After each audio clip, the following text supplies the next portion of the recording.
Hi, join me in today's video for a cozy reading vlog of the YA fantasy book Song of the Six Realms by Judy Lin.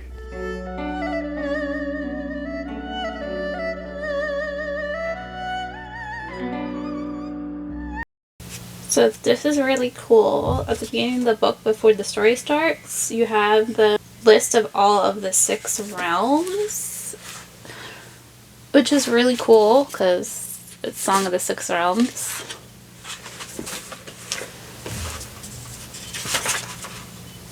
And humans, the mortal realm, is the third realm. Hi, so I have a reading update for Song of the Six Realms. I have made it to page 104, chapter 15, so I'm here to give my first thoughts on this. So this book takes place in a world inspired by ancient China, and there are six realms. And our story follows Shui, a girl whose only remaining family is her uncle, because unfortunately her mother, father, and brother were all charged with treason and they are executed by the government. And also because of what they did, Shui also now has a mark against her name, and it kind of makes her an outcast in society. And because of this mark that she now has against her name, it's going to be like really hard for her to live a good, respectable life. And to give her a chance at living a good, respectful life, her uncle ends up securing an apprenticeship for her at this well-known and respected entertainment house called the House of Flowing Water.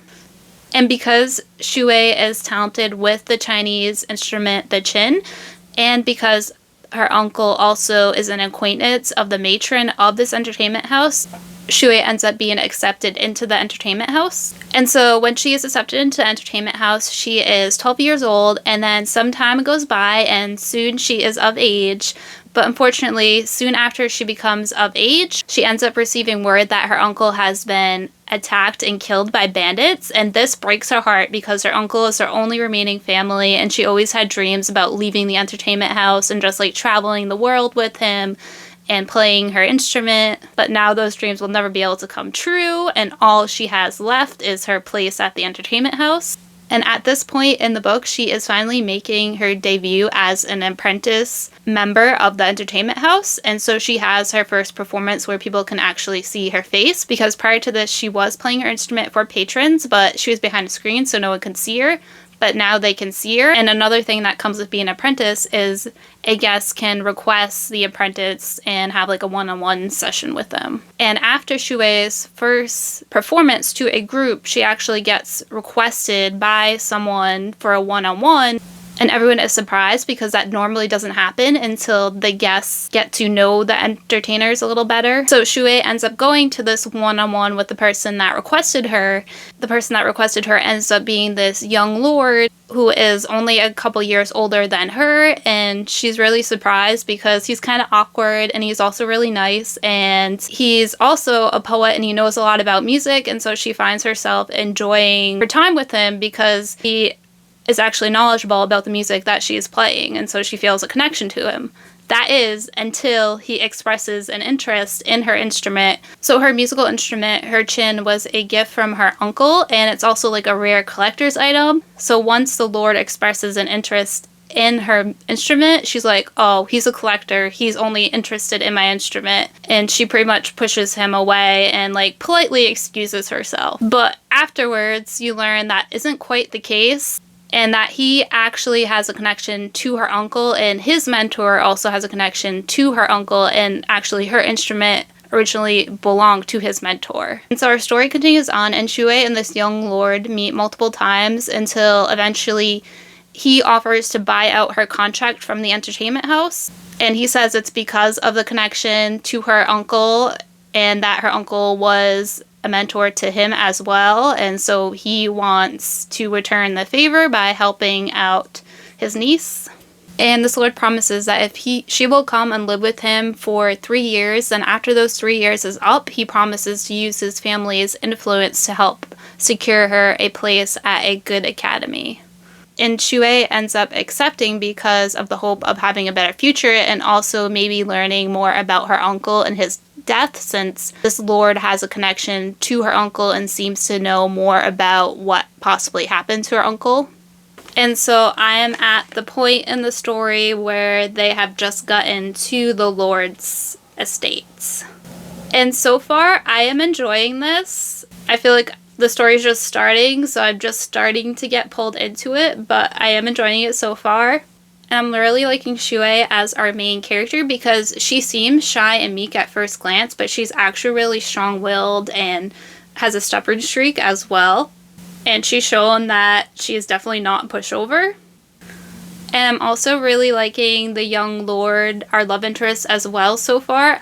I like that he's kind-hearted and a little bit awkward and also just overall a very nice person. He seems very much like a cinnamon bun character, but I know there is more to him than what I've seen so far because the inside flap has some spoilers about his true identity. And there has been like one thing that happened that was like, this guy is definitely not average, not normal. Though this is a fantasy book, so we already knew that he wasn't normal going into this.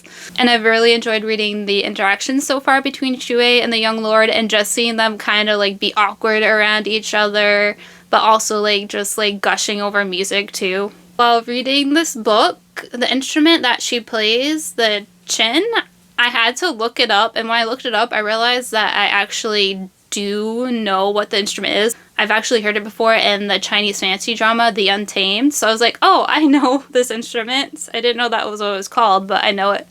And it's just really pretty, and that's like the only thing about like reading about music is like then I want to listen to it. So I did end up going and playing some of that music on YouTube after reading this because I just had to hear it in my mind. And now that I know I've heard it before, like I can visualize it better. So yeah, those are all my thoughts so far. I don't have many because I'm not that far into the book yet. Although I will say that I am already on part 2. It's called verse 2 in the book, which is cool because the book revolves around music. But I still feel like the story is just still very much beginning, so I don't have too many thoughts at the moment. But I am excited to read more because I feel like the story is probably going to start picking up in pace now because it is a little slow in the beginning because you're just kind of getting introduced to our main character and the world that she's in. But I feel like now it might start moving a little bit more. Also debating picking up the audiobook because I feel like it would really help me out with pronunciation, which I'm trying my best, but I apologize if I pronounce any of the Chinese names wrong because they're like really hard for me to understand because I don't have like a knowledge of Chinese language and how it works at all. So I might download the audiobook. And I also have another little arts and craft to do in this video as well. So I got these little bookmark corners and they're a diamond painting craft. And I got butterflies because of all the butterflies on the book cover, so I thought just to like match the theme. I'm really gonna do one of these today, and maybe while I do that I'll end up listening to the audiobook if I decide to download it. But yeah, that's all for now. I will be back with more thoughts when I've read some more.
Hi, so I am back with a reading update. My last update was on Thursday and now it's Monday, and I actually finished this book last night, so I am here with the rest of my thoughts. And I ended up really enjoying this. I am giving it 4 stars.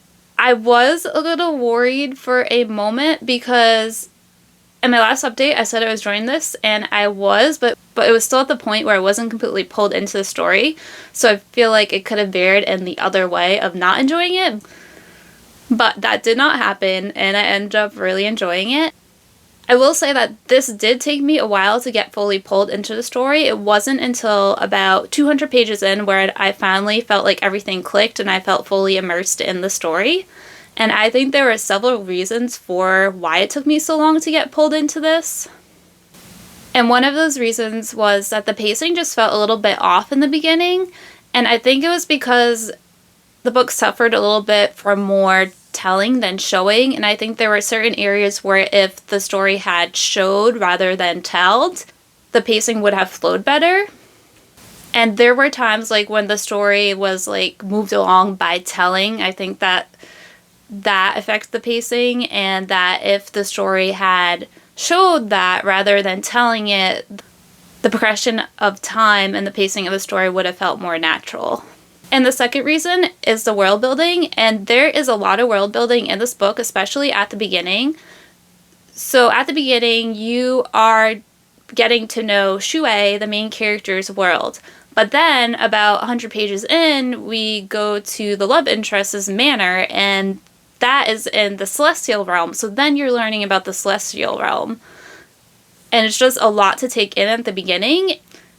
And after some of these chapters, there are these sections called interludes.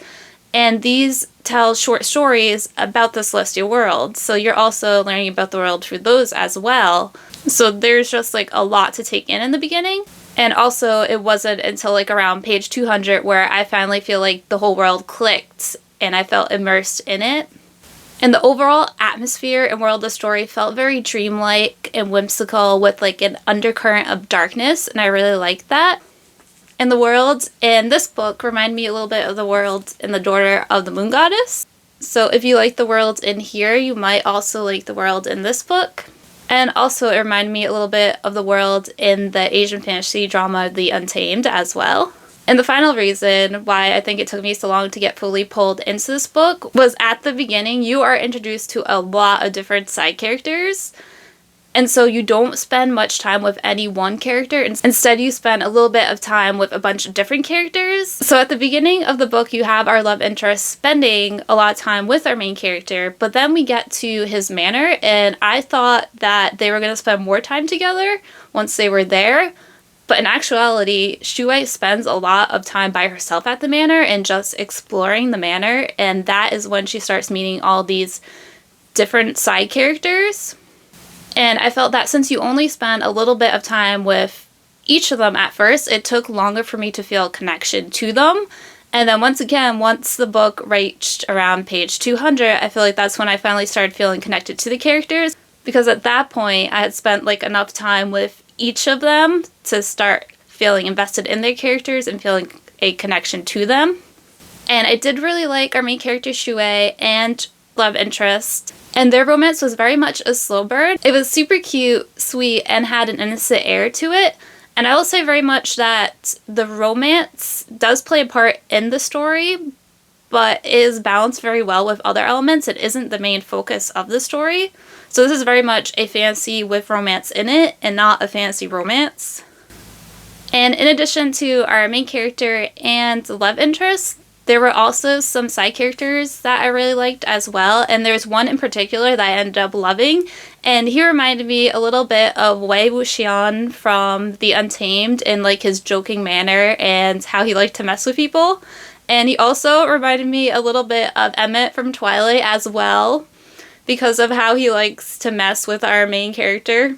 And then the plot of this book actually really surprised me because it went in a direction that I did not see coming, and I really liked how everything turned out. And this book is the first book in a series, so of course there was some unresolved things at the end because there's going to be a second book. So we get the resolution of some things at the end of the book, but then also something else happens that was like, oh no, I need more and I need to know what happens next. And so I'll definitely be reading the next book whenever it comes out. And then one other thing I want to mention is the butterflies on the cover do play a small part in the book, and I was wondering about that because I was like, is this just a pretty cover or do these butterflies come into play? And they do come into play a little bit. So overall, I really enjoyed this, and I would definitely recommend this book if you like Asian mythology-inspired stories, if you are a fan of books with dreamy and whimsical atmospheres.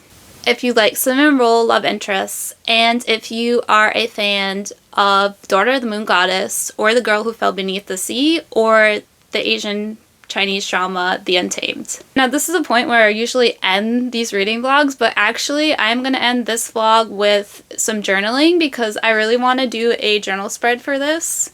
So I'm going to do that.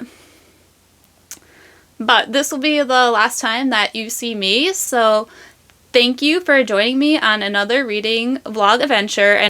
And yeah, thank you for watching, and onward to the journaling.